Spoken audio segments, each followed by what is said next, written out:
Հայաստանի բնակչության կրթված մասը, այսինքն ռուսախոս հատվածը, լավ գիտի Վիտալի Տրիսակովին, որը ժամանակին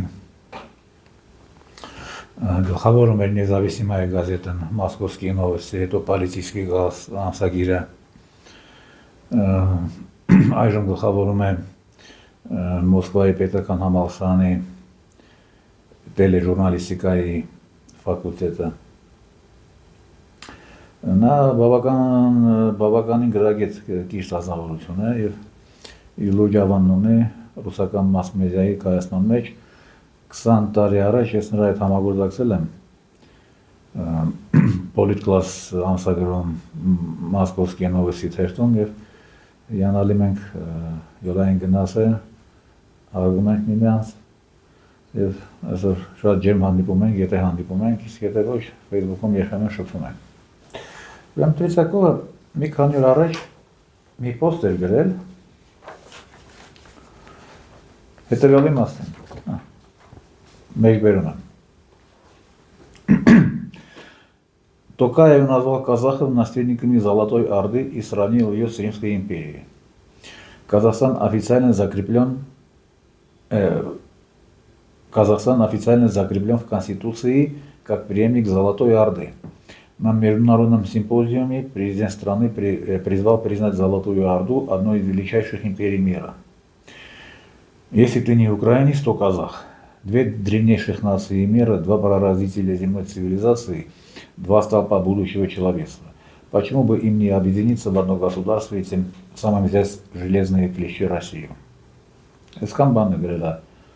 Տրիսակովը, ես էլ մի փոքր կոմենտ գրեցի. Виталий Толевич, они объединятся, но на том свете.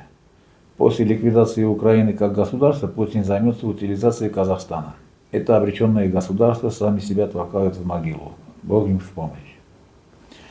Я վերցի մանմեղ կոմենտը, մի վայնասուն առաջացրեց, դեր Ղազախստանում է ռուսալեզու մտավորականություն կա, չէ։ Դեռ իդեպ ռուսերեն ավելի շատ են խոսում, քան ղազախերեն։ Այդև ինչ են ինձ գրում։ Ոմն Սերիկժան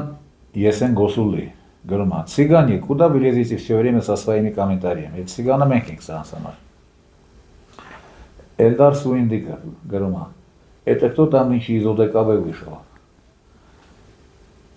Энмюсе. Ардик. Абай Гайсин. Мало вам азербайджанцы напихали в Карабах, и теперь казахских шапалахов хочешь? В общем, с этого кафеушка не джеве. Բայց ամենահանջարեղ կոմենտը իմ կոմենտին, ոչ պատասխան իմ կոմենտին, գրել է Զիկիրա Կոժաև Էֆենդին։ Հիմա ինչ ասում ես էջ մտավորականը։ Как сказал Лев Толстой, в будущем Евразия будет говорить на казахском языке. Завидуйте. Բայց զավեշն այն է, որ ես Զիկիրա Կոժաև Էֆենդին ցույց չի խոսում։ Ցույց չի խոսում։ Իրոք ինքը համոզված է, որ Լև Տոլստոյն ասել է, որ շուտով ողջ Եվրասիան, ներառյալ Չինաստանը, Հնդկաստանը, Ճապոնիա, ելով կանդը, էլ մեր մասին խոսք չկա, ղազախերեն են խոսելու։ Նախ ասեմ, որ ղազախ էթնոնիմը ընդամենը 100 տարվա պատմություն ունի։ 100 տարվա։ Դրանց առաջ կիրգիզ էին անվանում, իսկ այսօրվա կիրգիզներին Կարա կիրգիզ, Ղարաղելղազ։ Հետո ինչ-որ սեղանային առիթ է եղել, երևի Ստալինը երկու բառով շատ ախում է, ասել է տեղեկ, ասում է, եկեք սրանց անունը փոխենք էլի։ Բա ինչ անենք տավարի Ստալին, դե ասում է, եկեք սրանց ղազախ կոչենք։ Այն Ղարա կիրգիզներն է, թող կիրգիզ մնան, պերսենք մի կիրգիզ, Ղարա կիրգիզ մի քիչ շատ արել։ Նույնը վերաբերում է Ղազախստան տոպոնիմին, 100 տարի, ոչ ավելի։ Եվ այսօր ասում են, որ ժամանակին շատ մոտ ապագայում ողջ Եվրասիան խոսելու է ղազախերեն։ Ինչու եմ ես ասում, որ այս էշը Զիկիրա Կոժաևը ազնիվ է, ինքը չի ստում։ Ուրեմն մի քանի տարի առաջ ամերիկյան USAID-ին, իսկ USAID-ին դա պետական կառույց է, դա պետական դեպարտամենտի ստորաբաժանումներից է, որը փող է բաժնում աշխարհի բոլոր երկրներին, այսինքն գրանտակիր է բուծում։ Ուրեմն մի քանի տարի առաջ դրանք սկսեցին Ղազախստանում ծրագիր իրականացնել։ WhatsApp-ով $50 միլիոն։ Եվ ինչ է իրենից այդ ծրագիրը ներկայացնում եւ 50 միլիոնը ուր է գնացել։ Ղազախ տաքսու վարորդը կամ չոբանը կամ կտվորը կամ ես ինչ ծիբիլը առավոտ զարթնում է WhatsApp-ով իրան SMS է եկել։ Կարդում է. Իսահակ Նյուտոնը եկավ Ղազախստան, հիացավ ղազախներով ու ասեց թե արա այս ինչ ստորազգ են այս ռուսները, որ չեն թողնում այս ազգը զարգանա, դաժե ղազախերեն խոսել չեն թողնում։ Կամ ինչ-որ ակադեմիկոս Ռոզենբերգը կամ եսին որը տես ակադեմիկոս չկա։ Էլի եկավ Ղազախստան, հիացավ մեր տաղանդով, մեր հզորությամբ ու ասեց, որ ռուսները ստոր են, գենետիկական աղբ են, այս մարդկանց դաժե չեն թողնում, ոչ թե անկախանան նաև ղազախերեն խոսել։ Կամ եւ այս Տոլստոյի, որ Տոլստոյի պրավել է, դեպի Տոլստոյի գաղափար չէր կազմում, որ Ղազախստան կա իր կայսրության մեջ կամ ղազախերեն լեզու կա, բայց ասում են եւ ապացուցում են, որ Եվրասիան, այսինքն աշխարհի մայրցամաքի ամենամեծ մասը պարտադիր պետք է խոսի ղազախերեն։ Եվ այս առումով այս Զիկիրա Կոժաևը ազնիվ է, մեղադիր բան չէ, բայց ու մեղադիր ենք։ Երբ սենց բաներ ես իմանում, ուղղակի ես անձամբ զարմանում եմ, թե ինչքան հերթ է ցեղասպանություններ կազմակերպել։ Առանց որևէ զենքի, առանց անգամ խոհանոցային դանակի եւ էլ չեմ խոսում կրակոցի մասին, կարելի է ազգեր ոչնչացնել, պետություններ։ Ինչա պետք դրա համար։ Պետք է թշնամի դարձնել ինչ-որ մի ազգի, անողնաշար ազգի, իր մեծ հարևանի ինչ-որ մի արշի համար։ Ուկրաինայում այդ պրոյեկտը հաջողությամբ ստացվեց։ Այսօր ուկրաինացի ժողովուրդ կոչվածի ցեղասպանությունն է մեր աշխի առաջ տեղի ունենում։ Նիկոլայ Պատրուշովը 2 անգամ ես եմ լսել։ Իսկ դա երկրի առանցքային դեմքերից է, մարդը ասում է, նա այդ ռազնի оставим ни одного бандеровца, Ստալինի սխալը չեն կրկնի։ Ոչնչացնենք բոլորին, արդեն 2 միլիոն ոչնչացրել են։ Հիմա դրանք պարարտանյութ են դարձել նախկին ուկրաինական, արմենիա-ռուսական սևահողի համար։ Եվ Ուկրաինայում այս նույն ձևից սկսեց, նույն սկզբունքով սկսեց, 91 թվից ուկրաինացիներին թշնամ ինչպես եւ բոլոր սովետական հանրապետություններին թշնամացնում են ռուսների դեմ անտի-Ռոսիա են կառուցում։ Ուկրաինական պատմագրությունը երևի ղազախներից ֆանտաստիկ է։ Օրինակ ասում են, գրում են դասագրքերում, որ ողջ եվրոպացիք առաջացել են ուկրաինացիներից, որովհետև եվրոպացիները նախկին գալերից են առաջացել, գալերն է մեր Գալիցիայի ժողովուրդն է։ Եվ այս մասին Մակում Ռուսաստանի ներկայացուցիչը պարոն Նեբենյան խոսեց եւ ֆրանսիացի դեսպանին հարցրեց Նիկոլա դու տեղյակ ես որ դու ուկրաինացի ես, ես ասում եմ չէ, դա ասում եմ տո վերջերս կարծեմ գիշկը կա դասագիրքը գրված է որ դու ուկրաինացի ես, սա վերջերս զարմացած է։ Ծիծաղելու չէ, որովհետեւ միլիոնավոր մարդիկ են զոհվում։ Այս պատճառով, այս անմեղ գրանտերի պատճառով միլիոնավոր մարդիկ են գերեզման գնում, պետություններ են վերանում։ Եվ շատ որ բաներ են տեղի ունենում։ Հիմա դառնանք մեր Հայաստանին։ Լևոնը մեր Տեր-Պետրոսյանը ինչ արեց 91 թվին դասագրքերում սկսեցին գրել, որ 21 թվին Մոսկովյան պայմանագրով եւ հետո Կարսի պայմանագրով ռուսները մեր սուրբ հողերը կիսեցին թուրքերի հետ, լեթել քիշա մեր անկախ պետականությունը վերացրին։ Ու նախ դա սուտ է։ Ռուսները ոչ թե թուրքերի հետ հայկական հող են կիսել, թուրքերից հայկական հողերը վերադարձրել են։ Ըստ Ալեքսանդրոպոլի պայմանագրի Հայաստանը կազմում էր 20 թվականի դեկտեմբերի 2-ի վիճակով Հայաստանի տարածքը ընդամենը 9800 քառակուսի կիլոմետր էր։ Ռուսները դա դարձրեցին 31, 22000 ավելացրին։ Լավ, եթե Տեր-Պետրոսյան Լևոնը գրում է, որ ռուսերը մեր հողերը կիսեցին թուրքերի հետ, ինչու Հայրիկյան Պալուրը չասի, որ ռուս-թուրքական պայմանագրի մեջ գրված է։ Դա ես ուղիղ մեջ բերում եմ Հայրիկյան Պալուրի։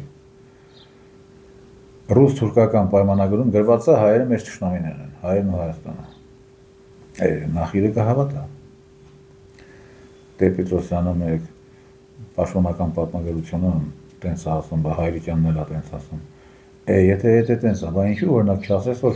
Ղարաբաղը թուրքերին տվեցին ռուսները, ոչ թե ամերիկացիք։ Մանավանդ, որ ռուսական զորքերն են դեռ կանգնած եղել։ Տրամաբանական շարունակությունն է, չէ՞ ամեն ինչը։ Բայց ոչ ոքի չի դաշկում, որ 23 թվականի սեպտեմբերի 10-ին Հայաստանի ժողովարշապետը ասեց, որ ես հայ համար կռիվ չեմ անում, ինձ թող չփորձեն պատերազմի մեջ քաշել։ Դա բոլորն են լսել, այդ մարդն ասեց իլուր աշխարհի։ Բայց բոլորը պահանջում են, թե ինչի ռուսները չփրկեցին մեզ։ Թողեցին Ղարաբաղը հայաթափվեց։ Այդ չեմ խոսում, որ Պրահայի այդ խայտարակ փաստաթղթի համար ոչ մի մեղադրանք չկա, գոնե հանրային կարծիքում Փաշինյան Նիկոլի մոտ ընկեր Բրիժիտ Մակրոնի կնգա նկատմամբ չկա։ Դե Պրագա Երևանստան տղեկով ինչ-որ բան արին, թե ռուսները պետք է այդ բանն անեին։ Եվ այսօր այս արևմտականությունը, իսկ արևմտականությունը նշանակում է հակառուսականություն։ Չի կարող մարդը լինել արևմտական եւ ասել, որ ես հակառուս չեմ, չէ։ Դու ոչ թե հակառուս չես, դու պատլեց հակառուս ես, որովհետեւ դու արևմտական ես։ Որովհետեւ արևմտականության պիղծ գաղափարը հիմնված է հակառուսականության, ռուսացիացության վրա, ռուսաֆոբիայի վրա։ Եվ այսօր եղավ 8 տարի արևմտականների ձեռքն է Հայաստանի իշխանությունը, սրանք նախ հասցրին վերացնել Արցախը, այսինքն Հայաստանի սահմանադրական տարածքի 25%-ը, 12000 քառակուսի կիլոմետր, ավելի շատ։ Հիմա շարունակում են վերացնել մյուս մասը Հայաստանի, նրա համար հատուկ ամերիկացի Թուրան են հորինել, այսինքն բրիտանական պրոյեկտ էր, չէ՞, մեծ Թուրանը։ Ուղղակի ամերիկացիք անգլիացիների ձեռքից կավորությունը խլեցին, բայց անգլիացիք բան չեղան, շատ չտխեցին, որովհետև նրանց համար կարևորը Թուրանն է, որպես հակառուսական հսկայական գործի զինամթեր, թե հիմա ով կուրացիական է Անգլիան, թե Ամերիկան, կոնկրետ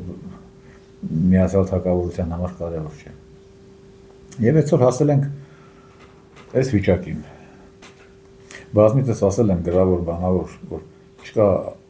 որևէ ազգի համար, որևէ պետության համար ավելի կարևոր փաստաթուղթ, քան պաշտոնական պատմագրությունը։ 1000 անգամ ավելի կարևոր է սահմանադրությունից, բոլոր օրենքներից, իրար հետ վերցրած։ Որովհետև հենց պաշտոնական պատմագրությունն է կերտում մարդուն մարդուց կենթանուց դարձում է քաղաքացի եւ հաղորդում է նրան քաղաքական գիտակցություն, քաղաքական պատմական, որոնցով մարդը արդեն քաղաքացի դարձած մարդը արդեն կատարելու է իր քաղաքական որոշումները, իր քաղաքական ընտրությունները։ Եվ այսօրվա Հայաստանի հայ ժողովրդի եվրոպական իբրնկերտումները, որոնք ծայրահեղ թանկ կնստեն հայերի վրա, ծայրահեղ թանկ կնստեն։ Այդ ամեն ինչի մայր պատճառը երկրի այլասերված պաշտոնական պատմագրությունն է, ինչի համար պետք է ցկել Տեր-Պետրոսյանի երեսին եւ իհարկե այստեղ ինձ մեղքի բաժին ունեն նաեւ երկրորդ, երրորդ նախագահները Քոչարյանն ու Սարգսյանը, որոնք այդ խայտարակության վերջը չտվեցին, ըստ ամենայնի պարապ չեն եղել Ստալինի պես, որը պարապությունից ըստ ամենայնի պատմական դասագրքեր է խմբագրում։ Դեստայինը գիտակցում էր պատմագրության նշանակությունն ու կարևորությունը։ Դրա համար բանուգործը թողած պատմական դասագրքեր էր խմբագրում։ Այս մարդիկ ասին չէ, դե ինչ կարևոր է, ինչ են գնում։ Հիմա բոլորը տեսնում են, որ շատ կարևոր է։ Մի ամբողջ ազգ, իբր հին ազգ, իբր շնորհքով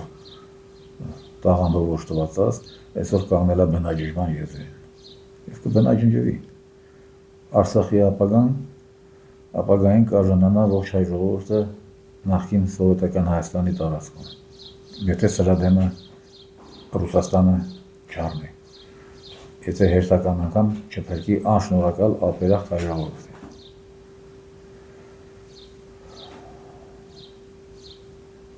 Մի բան էլ ավելացնեմ, բոլորի համար Պուտինը չափազանց հզոր առաջնորդ է,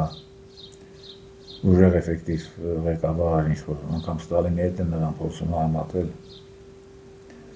ասեմ, որ հստից ես կարծում եմ, որ Պուտինը նախ Ստալինի կեստոկոսը չարժի, իր ոչ մի բանով։ Երկրորդը այն մարդը չի, այն հզոր անհատը չի, որը ուզում են շատերը իրան պատկերացնել, ում դերում ուզում են շատերը պատկերացնել, մի տարական բան հիշեցնեմ նրանից, ուրեմն 21 թե 22 թվին ինքը մի անգամ հարցազրույցի ժամանակ ասեց, այն օր ասում եմ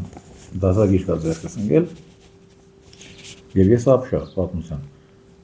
ակազիցը ասում եմ Ստալինգրադի ճակատամարտի մասին երկու абզաց է գրած, ասում եմ դա խայտառակություն է, հազարել է փոխել դասագրքի, 22 տարի աշխատել է նախագահ մեծ տերությունում, 22 տարի թունով բարի աջումնալ թե ինչ են սովորեցնում իր երեխեքին։ Ստալինգրադի ճակատամարտի մասին երկու абզաց, ես հուշեմ ձեզ, որ երկու абզացը դա շատ քիչ է, գրելու համար, տեղավորելու համար այն տոպոնիմները, որոնք աշխարհում գոյացան այդ ֆանտաստիկ հաղթանակից հետո։ Էլ հրապարակ Ստալինգրադի Բրյուսելում, էլ մետրոյի կայան բանում, Ֆրանսիայում, փոքր Ստալինգրադ քաղաք Ֆրանսիայի հարավում, որն ուզում են այսօր բանան են վերացնեն անվանափոխեն, Ամերիկայում քաղաքներ կան, մի հատ է չէ, նո գյուղաքաղաքներ, դեռ գյուղեր չկան։ Այդ ֆանտաստիկ սխրանքից հետո սովետական ժողովրդի աշխարհում մեկ բուսնեցին 13 Ստալինգրադներ, 13 Ստալինգրադներ բուսնեցին։ Եվ այդ 13-ը որ նստես թվարկես հատատ, որտեղ ինչա վերանավ է։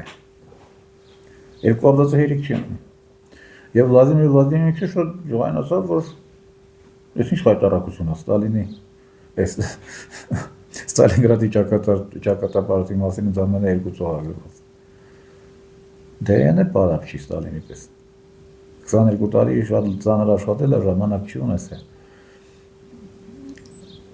Կեր ժամ տրամադրի մի հատ հետաշվիտ է, լավ ինչ են գրում իր դասագրքերում, ինչ են լսում իր երեխեքի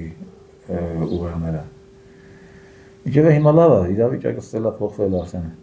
Միասնական պատմության դասագիր կա Ռուսաստանում արդեն Պուտինը երևի լսեց լուր մարդկանց, որ հա իրոք չէր կարելի այսքան բացու թողանել։ Ինչևէ, սպասենք Ուկրաինայի վերջնական լուծարմանը, հետո տեսնենք թե հաջորդ ով կլինի Ղազախստանը թե Ադրբեջանը։ Դե մենք պարզ է, ցանկանանք որ սկսվից Ադրբեջանը լուծարի, հետո Ղազախստանը։ Իսկ եթե ոչինչ, մի քանի ամիս, մի քանի տարի կսպասենք։ Բայց Հայաստանի վիճակը ամենաողբալին կլինի, որովհետև մեր մեջ ասած Հայաստանը լուծարման կարիք է չունի, էլի Հայաստանի ինչ անես Հայաստանին։ Ինչ անես։ Վաղը եվրոպական արժեք սիրող ազգը հայ ժողովուրդը, եվրոպական գներ կվճարի գազի համար, ասական մի 6 ամսից այս երկրում մարդ չի մնա։ Էլ ինչ ես դրանց լուծարես կամ ինչը փակես։ Եվրոպական գնով ցոր են կառնի, նավթամթեր, գազ։ Հայերը ստիպված իրենց ծիրանը կուղարկեն Ֆրանսիայի շուկաներ, Արսֆուդի արտադրանքը կգնա Եվրամիության երկրներ։ Եվ շատ շուտով այս երկրում մարդ չի մնա։ այն մղձավանջը, որին հայերը դիմացան 90-ականների սկզբին, ինչ-որ պոտենցիալ կար և ինչ-որ քաղաքացիական կամք կար, որ մարդիկ դիմացան, որ հայրենասիրական պատերազմ էր գնում, ազատագրական, այս անգամ, այսօրվա հայ ժողովուրդը, այն ժողովուրդը չէ, որը կար 90-ականների սկզբին, այսօրվա ժողովուրդը կթքի ու կգնա, կթքի և Սյունիքի, և Սևանի, և ամեն ինչի վրա, հենց որ Հայաստանի ողբալի ապագայի համար ոչ Պուտինին է պետք ջանքեր գործադրելու, ոչ չեմ խոսում Էրդողան Էֆենդու կամ Ալիև Էֆենդու համար, սա դատապարտված ազգ է, որը շատ դանդաղ իրեն գերեզման է տանում, տեսենք թե երբ տեղ կհասնի։ Առայժմ այդքանը, շատ շուտով կհանդիպենք և հիշեցնեմ, որ բաժանորդագրվեք իմ տելեգրամյան և յութուբյան ալիքներին, լավ եղեք։